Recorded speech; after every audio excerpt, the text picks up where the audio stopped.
In today's video, we're going to talk about the 7-day notice to pay or quit. And I know a lot of you landlords and even some property managers, we're still using the 3-day notice to pay or quit, and that actually changed. The statute changed a couple of years ago. So don't be using those 3-day notices. It is now a 7-day notice. So my goal in this video is to outline everything that you need to know according to the statute, so you stay in compliance with a 7-day notice, so it doesn't jeopardize your eviction should you need to do that. So let's take a look at this.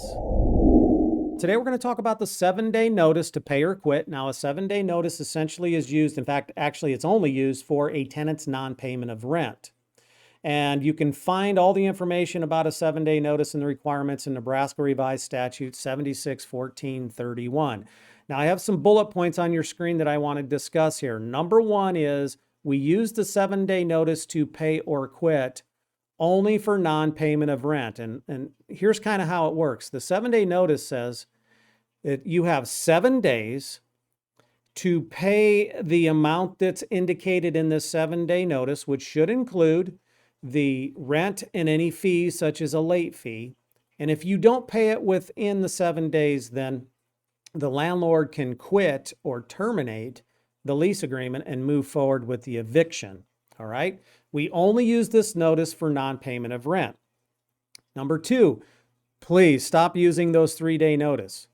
If you have a 3-day notice in Word format and you've used them in the past successfully, all you have to do is change 3 to 7 days. None of the language or formatting has changed, only the day. The next bullet point, I don't even know how many times I can say this. Folks, only use first-class mail or hand delivery or both. That's how I like to do it. But don't use any of those services such as registered mail or certified mail that require the tenant to sign for it. The statute does not require that the tenant in any way, or that you have to prove that the tenant in any way received your notice. The statute only requires that you send it in accordance with the statute, which is first-class mail or hand deliver it. That is it. The tenant can claim they didn't receive it, but it doesn't matter. There's no requirement that you prove that they received it. Tenants, please know that as well. You can't use the defense that you never received it unless that landlord sent it to you by certified mail or registered mail where there was a signature. That's one of the problems with this.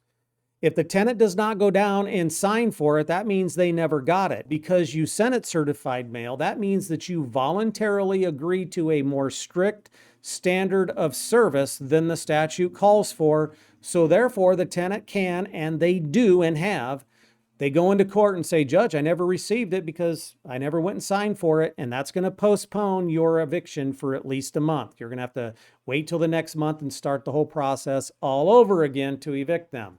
So stop sending your stuff by registered mail. Only use first-class mail or hand delivery, and do that for all of your notices, including your maintenance notices.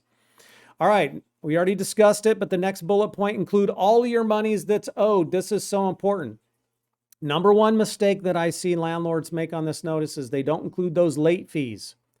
So if the tenant doesn't pay the rent and the rent's $1,000 a month and you have a $50 late fee included in your lease agreement, put in there $1,050 is what they have to bring during that 7-day notice period. Because if you don't include that $50 late fee and you only put the $1,000 monthly rent and your tenant shows up with that $1,000, then you must accept that $1,000 because the notice says $1,000, not $1,050. You don't include that late fee in there, you can't require that they bring it. And I see that mistake all the time. So landlords, stop doing that. Now, the last bullet point says if the tenant is withholding the rent willfully, the landlord may recover reasonable attorney's fees from the tenant. Now, you and I both know that you're never going to get anything from the tenant in the first place, including attorney's fees. But it's in there if you want to go after it. I just thought I'd bring that to your attention. Guess what? Today's awesome video is sponsored by an awesome company called Tenant Data. Tenant Data is owned by John Benson, him and his staff. They have literally decades of property management experience, and they know how to screen tenants. Here's the thing. The number one defense against renting to a bad tenant is tenant screening. And the way that you achieve that is through doing those background checks, those credit checks, and using a company that knows what they're doing. Tenant Data provides you all the information that you're going to need to make an objective decision whether or not you're going to rent your property to this applicant. They provide credit reports, criminal background checks, sex offender searches, eviction searches, former addresses that the tenant may have lived in, or the applicant may have lived in, and aliases that they've used in the past.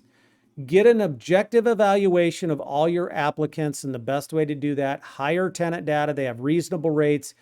You're going to love their service. I know I do. And there are a lot of property managers and landlords in the state of Nebraska using them. And I actually recommend that you should too. All right. Don't screw around with this. That's how we get a house. You get a tenant that trashes the house and does $5,000 or $10,000 worth of damage. All right. Do the right thing. Do the proper tenant screening. Use Tenant Data. And when you talk to John, tell him I sent you.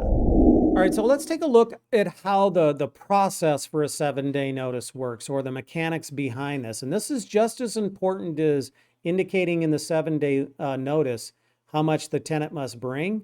I have a schematic on your screen there. And you have to follow this, or otherwise it's an invalid service of notice, okay? So let's say in your lease, rent is due on the 1st of the month.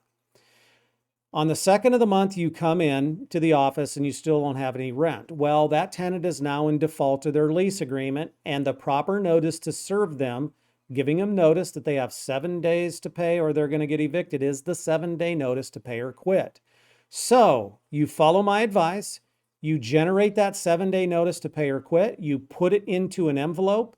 You may also print one for hand delivery. You put a first-class stamp on that envelope, and you send it to either the rental property or the address that you both agreed to in the lease agreement. Sometimes, not often, but sometimes tenants have a alternative address that they'd like you to mail things to, and that's fine as long as it's in the lease agreement. Otherwise, you're going to send it to the rental property.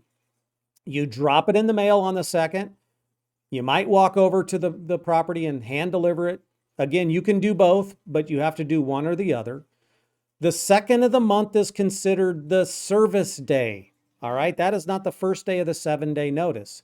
The 3rd of the month is actually day 1. Now, the 3rd through the 9th is considered the notice period.